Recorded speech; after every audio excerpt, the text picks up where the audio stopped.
Alrighty. Today I learned this. I observed this. That often we become the best teachers of the things that we struggle the most with and that we wrestle with, not the things that come naturally to us because we're often not even aware that we're good at those things. So, what I wrestle with and what I've realized that I've been wrestling with is accepting myself and being with the ups and downs of a process, my own process. I seem to be able to see it in other people, but I've only recently begun to really see how um, it's not what happens to me that's painful, but it's what I say to myself about what happens to me that's really painful.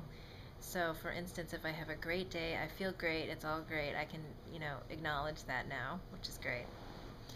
But if I have a really slow day or something that just felt like it was like a little bit resistant or grinding or not as, quote, productive as I would have liked it to be, and where did that come from?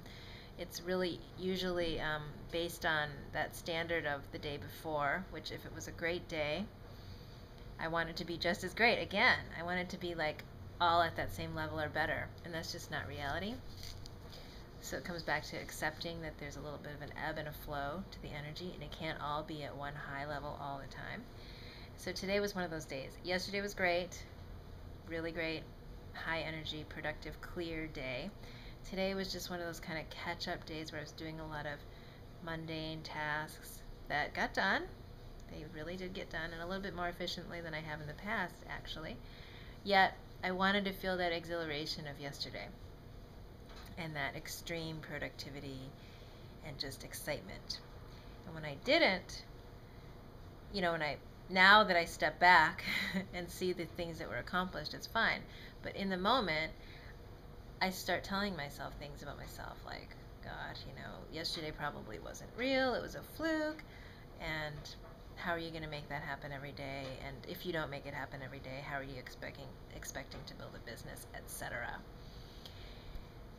Which became a very kind of just anxious feeling that I always needed to be doing something more. Again, it was I'm not enough. Getting back to that core belief that I'm trying to work on all the time.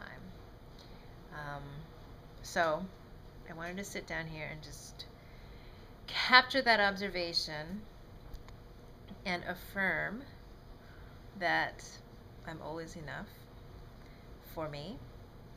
And the more I recognize that and just begin to observe myself in all of the aspects of what I'm doing,